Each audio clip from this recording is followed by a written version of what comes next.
know what time it is. I'm way up, I feel blessed. Way up, I feel blessed. Straight up. I'm way up, I feel blessed. Straight up. Way up, I feel blessed. I ain't gon' say that we back or nothing, cause that implies that we're back from something. If we're back from something, it's some checks you owe us. I expect that payment, nothing less or over. I'm blessed. Domer blessed. I'm blessed, baby. Let's get it. Yeah, let's get it. RSVP Sport, we back. Another show, another podcast. Is there a better rapper in the game than Drake right now? I don't think so.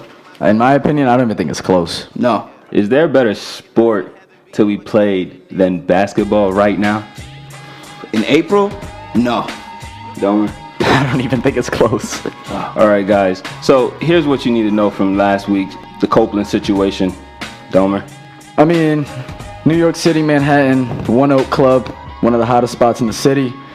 You had Chris Copeland from the Indiana Pacers, 6'8" forward. Him and his lady friend actually ended up getting caught in some sort of altercation with someone, and a shank got taken out. Ended up with Copeland getting stabbed in the abdomen and I believe in the elbow, and also his lady friend getting stabbed in all of the mess. Two lady friends, correct? I believe so, but I think only one got hurt. I'm not too sure.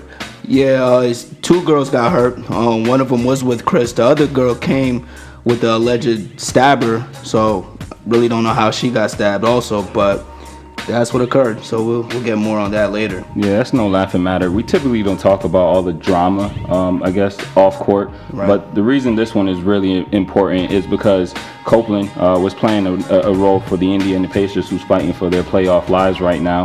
And also Thabo Sefolosha, who got injured by the police, as a matter of fact, is on the Atlanta Hawks, and that can possibly have negative playoff ramifications with his injury from this entire situation. Now, moving forward, Michael Conley, it looks like the Grizzlies are shutting him down for the rest of this season. It might impact the postseason. Right, they're shutting him down for the regular season just to prevent anything from spilling over into the postseason, but reports are coming out that they're afraid that either way it's going to linger into the postseason, and we all know it's kind of a nagging injury. They're trying to save a little bit of rest. Injury update is, again, for another playoff team.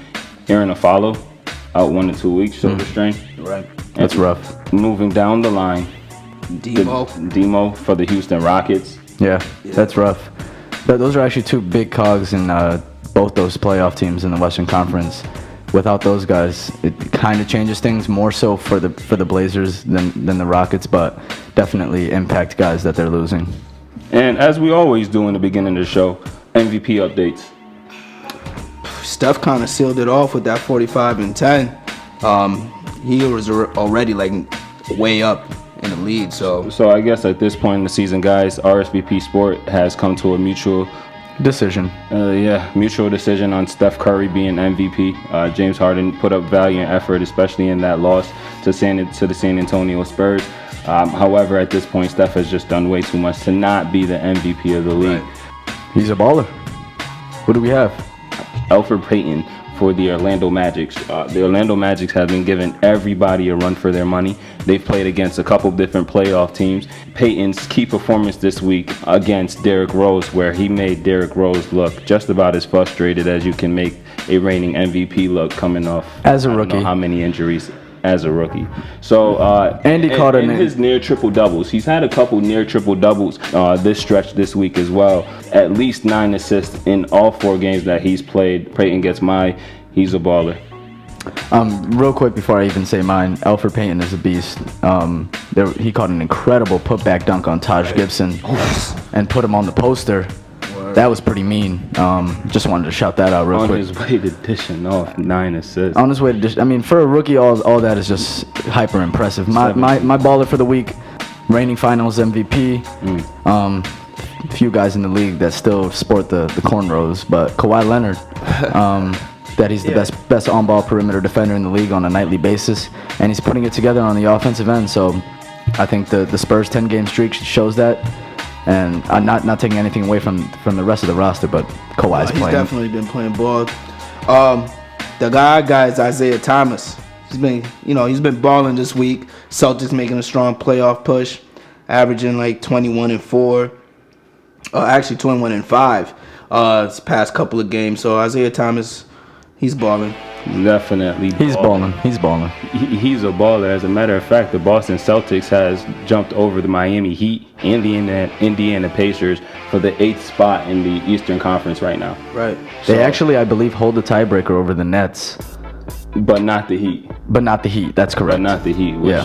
Which is going to be really interesting to keep our eyes on. And Well, real we got quick, a 2.5 game lead over the Heat with about how many games? 3 games left. Right, so- So they've pretty much the tiebreaker means nothing at this point. right. What a difference a week does, because we were talking about the playoff ramifications for these bottom feeding teams, completely overlooking the top of the conferences. Domer, you were just as shocked to learn Stunned. that the Western Conference has completely changed, man.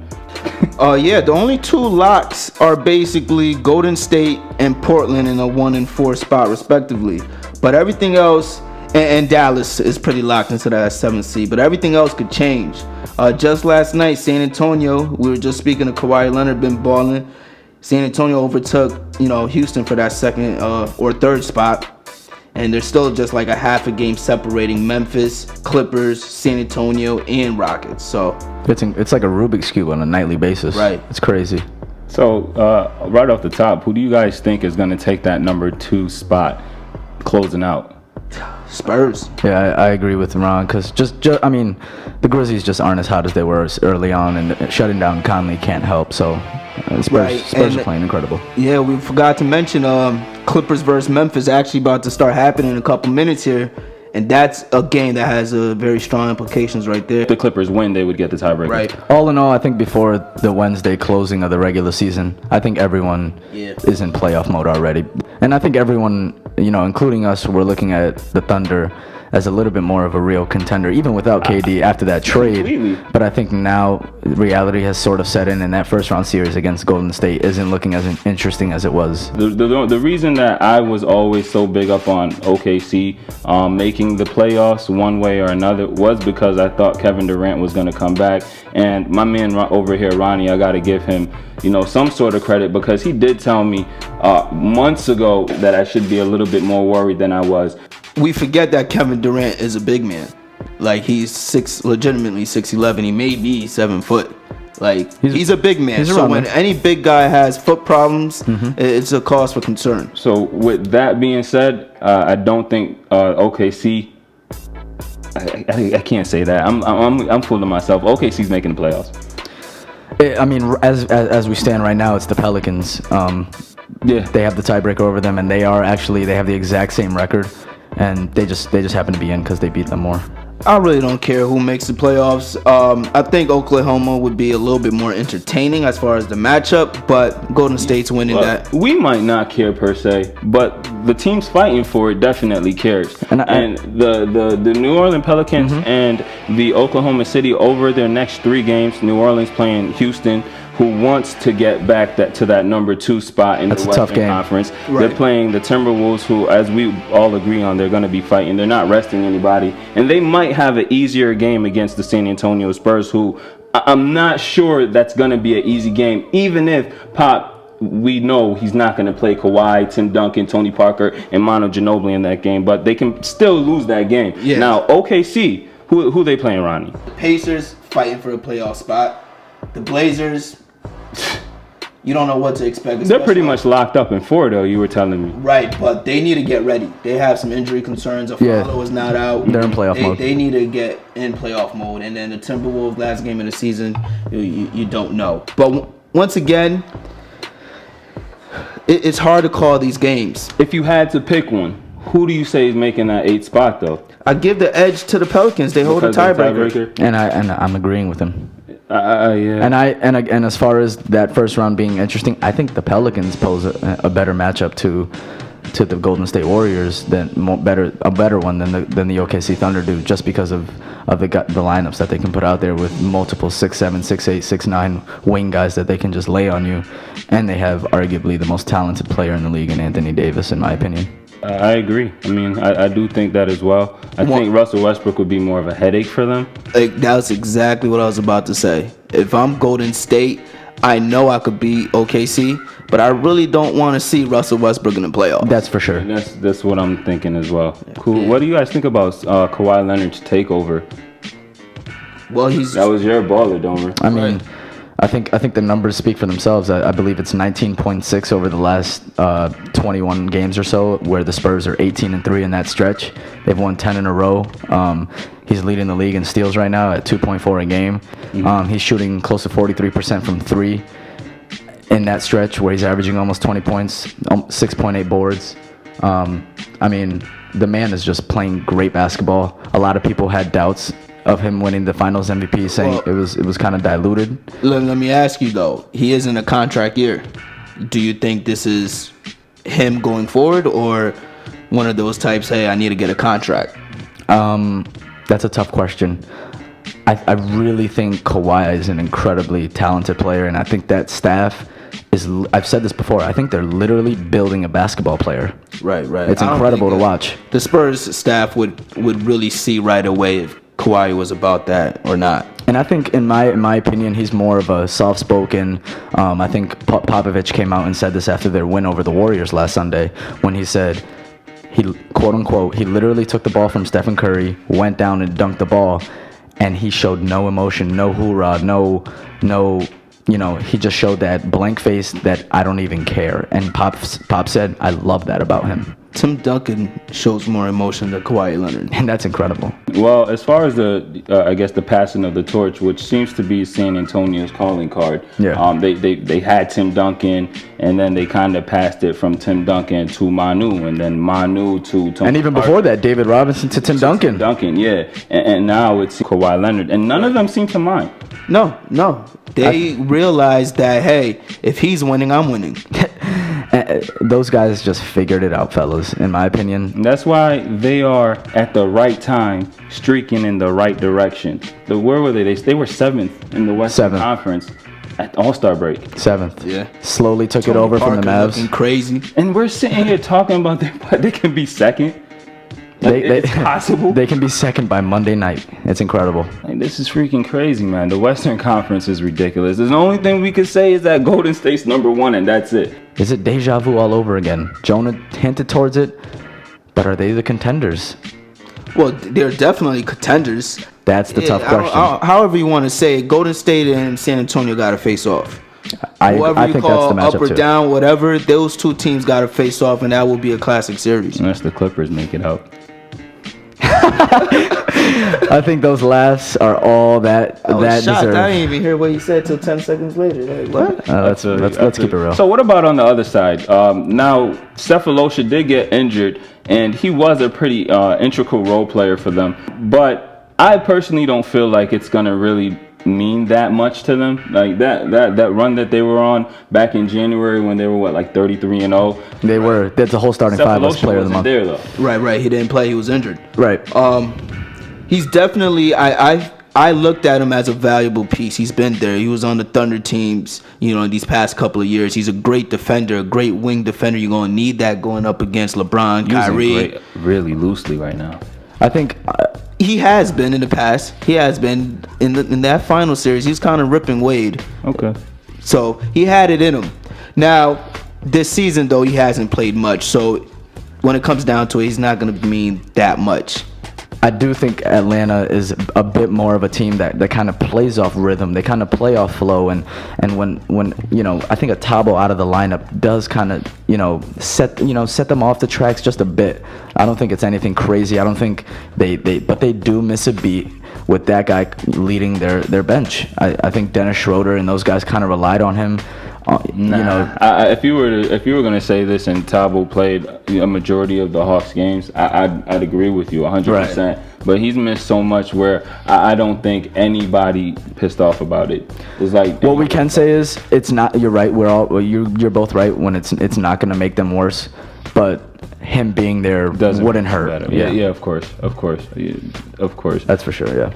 So there's other players that are injured. I think we had mentioned Durant. We mentioned we mentioned Conley, who's actually going to come back this year. We also mentioned Copeland.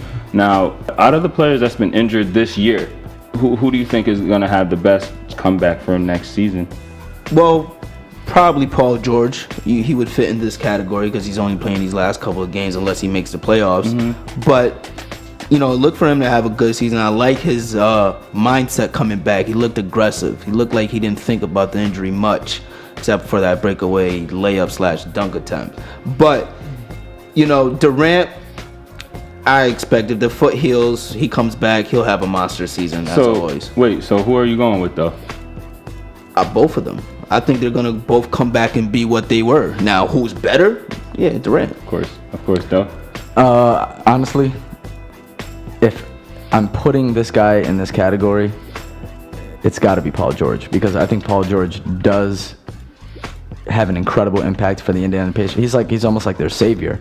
I think it's a little less of an impact with the OKC Thunder because Russell Westbrook is already there, and obviously Kevin Durant coming is a huge boost, and he's probably a better player than Russell Westbrook, but I think PG is basically all Indiana has for a hope. I don't know if KD is all OKC has. Domer's calling card. That's so disrespectful.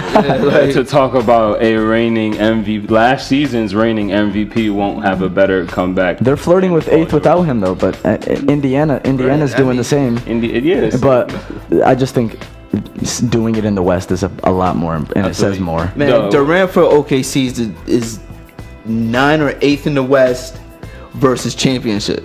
That means a whole lot. Well, I mean, they got to the finals once, so I mean, with Durant though. Yeah, that's true. So just name some other players. Matthews, who was top 3 in 3-point or top 4 in 3-point makes before he went down. I do think it was top 3 actually. Definitely top, maybe even second, to be honest. Nah, that was Korver, Curry, and then. That's what. Yeah, you're right. Yeah, so I think he's gonna come back. He might not miss a beat. You think his defense is gonna suffer? I don't think so. Whoa! You think he's gonna come back and not miss a beat? I mean, he's initially, a role player. He's 28. Achilles. Again, he's a role player. Huh? He's a role player, and what he does, and what is going to make him the money this year is the fact that he is making threes at a career year. Threes and defense. Yeah, he was an all-around player. Let's not he definitely was a great shooter. I'm talking about what makes him his money. Was his defense and threes. Yeah, right. How would he play the same Initially, he'll have rust, which is normal. Yeah. But I think he'll round into form slowly, and he'll be the same guy he was. Well, but my thing is, he doesn't have a contract for next year. No. This is his contract year. He might. It's an Achilles tear, rupture. It's gone. His Achilles is done. He's 28 years old. He's not Kevin Durant, who's like what, 25 or 26. He's not Paul George, who's even younger. He's 28 years old. He's in his prime physically, so he's not going to be the same. So it's tough to call. I don't know, man. Maybe not being a starter, but as far as within what he's doing this year, what he has been doing this year, I do think he's going to come back and be just fine. Like, he's going to be able to play with defense within the realms of the specific role that is asked of him. Right. Again, when you break it down, he's still a 3-and-D guy. That's true. With his role in that team, you're not gonna have the same shot. You're not gonna have the same lift. You're not initially. He doesn't jump high off of his shots, and that's what made that's one of the. It doesn't matter if he jumped high or not. He's not gonna have the same lift. That's actually a really good call by Jonah. That's actually a really good call by Jonah. That's a great point, because the reason Kobe shot that he doesn't jump high. You said, but I'm saying for a shot. Yeah, because he himself is not going to have the same lift. No. So whatever his lift he had before, he's not going to have the same lift. No, it's not going to be the same quickness. What he's saying is that lift wasn't that much in the first place. He's a set shooter. I know it wasn't that much, but I'm just saying for him in general, it's not going to be the same. I don't know, man. I don't know. It's definitely tough to call. But you're a shooter that also doesn't jump off the floor very high. Domer, you're a shooter that also doesn't jump off the floor. And if my foot is hurting, it affects my shot. That's true. But watching him back healthy. That's true.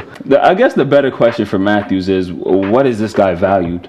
It was his contract year. This guy lost millions. He was a $55 million contract player, close around. I'm not going to sit here and say max at 75, 80 mil.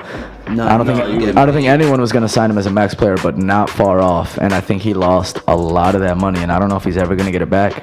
He's either No, he's definitely not. You'd be stupid to. A GM would lose their job for trying to pay him what he was gonna be getting. Like, for real, they'd lose their job. But what I can tell you is, player option. yeah, That's true. TV deal money. I mean, for real, like you take this one on the chin and you wait till the next to the next year. does Derrick Rose fall under who we're talking about? Because Derrick Rose hasn't played a full season since his MVP. He's never gonna play a full three season. comebacks this season. Like, for real. One, will he ever? Yeah, that's true. He has been on multiple comebacks this year.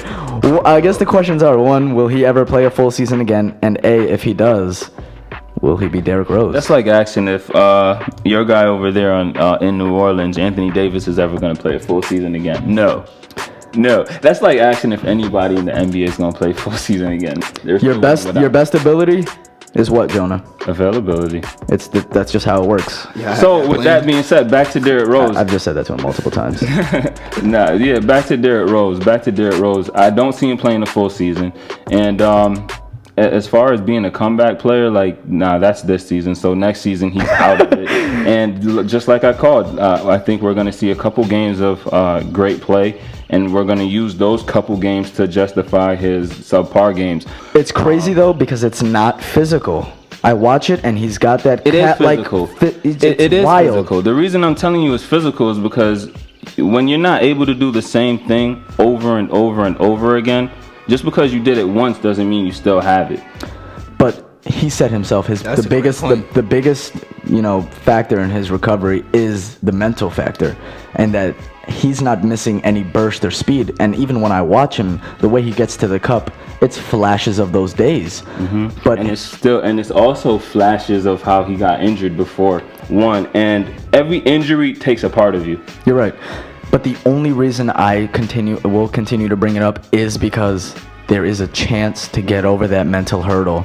If it was physical, I would be on your side.